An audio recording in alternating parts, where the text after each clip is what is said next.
Shaw, a resourceful young entrepreneur, travels to Spain for a holiday with his family. His father, Martin, a respected art critic, meets him at the airport despite their strained relationship.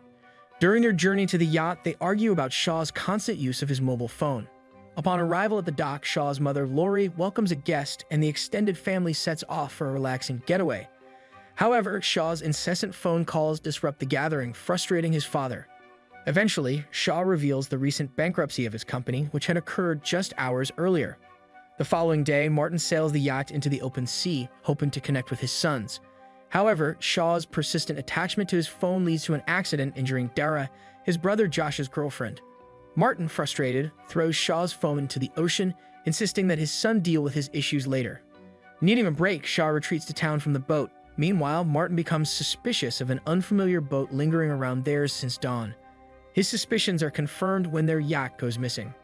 Despite efforts to gather information from locals, Martin finds their deserted boat in a deserted lagoon, feeling a sense of dread as he realizes something terrible has happened to his family. He rushes to the local police department, initially facing indifference until his surname sparks attention, leading to a flurry of activity. As dusk settles, Shaw, accompanied by police, returns to where the yacht was moored. Shaw senses the officer's strange behavior and notices a mysterious individual waiting ashore for him. A strong sense of impending danger compels Will to flee from the police, seeking refuge in their car. However, he is swiftly apprehended in a violent confrontation that nearly escalates further if not for Martin's intervention. Martin quickly removes his son from the conflict, revealing during transit that he is not just an art critic, but a long-serving CIA agent. He discloses that their family has been targeted due to a missing CIA artifact. A call from someone named Carrick prompts Martin to arrange a meeting despite the late hour. Meanwhile, at an undisclosed location, a sniper prepares for the agent's arrival. Upon returning to the car, a sniper fires a shot, catching them off guard. Will witnesses his father collapsing and in a split-second decision, grabs his father's phone and firearm, answering a call from the abductors who strangely refer to his father as Tom. Amidst a shootout resulting in a police officer's death, Will finds himself in a frantic chase by the police. Seeking temporary refuge in a public restroom, he tries to gather his thoughts and plan his next move. His plan involves seeking help from the embassy, which includes subduing a guard. However, his attempt to enlist the aid of a special agent proves futile, as the embassy denies any knowledge of a Martin Shaw. Furthermore, Will learns of his charge of murdering a police officer, with the embassy only offering the provision of an independent attorney. The attorney's demeanor changes after a phone call, and he requests Will to meet someone downstairs. Chinker, a mercenary, awaits Will and invites him into the car to ease suspicions. She shares intimate details about Will's childhood that only someone close to his father would know. Candidly, she admits to orchestrating Martin's assassination but justifies her actions, claiming Martin's intended betrayal forced her hand. Carrick's probing questions agitate Will, prompting him to fake illness and seize the opportunity to escape. To avoid attracting attention from patrolling police, Will seeks assistance from a stranger who pays his bus fare, providing a momentary respite. Martin's phone rings again, with the kidnappers reminding him about the coveted suitcase and maintaining their demands despite Martin's death, threatening the safety of the kidnapped family. Scrolling through the call log, Will notices Diego's number frequently contacted by Martin and decides to seek his assistance. Upon reaching the provided address, Will encounters an assassin lying in wait. Once again, he must resort to self-defense, protecting a young girl named Lucia who harbors wariness towards men. Will informs Lucia about her uncle Diego's impending peril, and they proceed to his residence. However, they arrive too late, finding Diego, a close friend of Martin's, dead in the apartment. Overhearing unfamiliar voices, they discover Carrick and her loyal henchmen deliberating about Will and plotting his demise. While intervening and holding the perpetrators at gunpoint to extract details about his family's abduction, an infuriated Lucia disrupts the exchange, allowing Carrick to seize a firearm.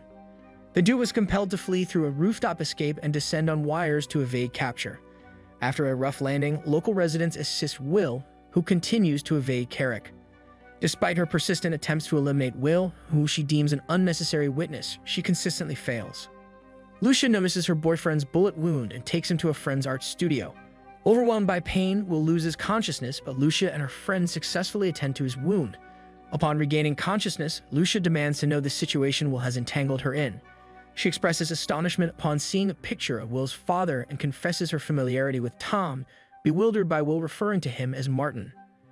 Will presumes that Lucia might have been his father's lover, but Lucia clarifies that Martin was indeed her father, born out of an extramarital affair with her mother. Will requests his newfound sister to accompany him to the rendezvous with his family's abductors and attempts to learn more about his father's secret life.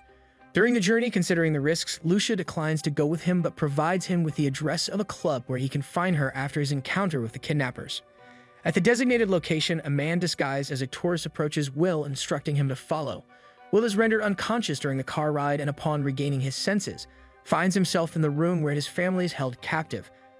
The leader of the abductors explains their demand for the suitcase now in Carrick's possession. He assures Will of his family's release if he assists them in locating Carrick and retrieving the prized item.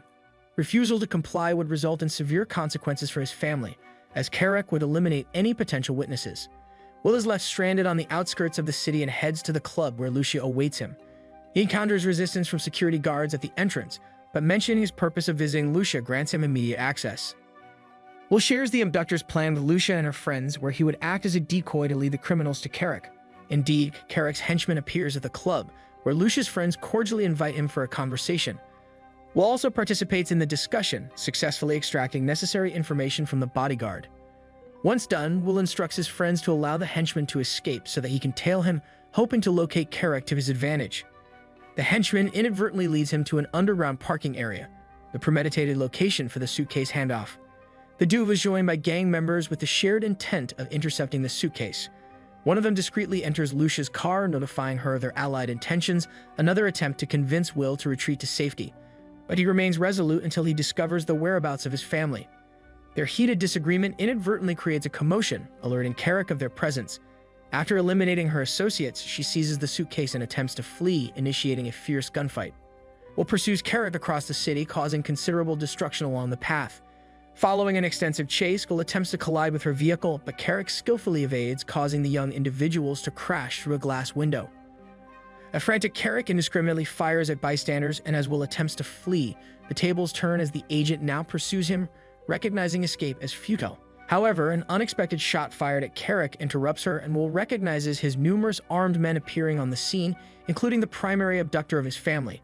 They swiftly evacuate, taking the young men and the suitcase with them, leaving behind only Carrick's lifeless body before the arrival of the police. Will is escorted to his family's hideout, where en route, the gang leader compliments Martin's exceptional skills as an agent and expresses how proud he would have been of his son.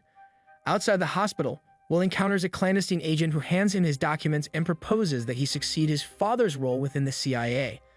Will politely declines the proposition but expresses his curiosity regarding the contents of the briefcase. Regrettably, no one provides him with this confidential information. Will informs Josh about Lucia and suggests that he meet his newfound sister.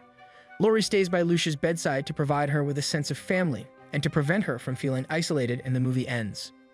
If you enjoyed this video, don't forget to subscribe and turn on the bell icon so you won't miss any future videos.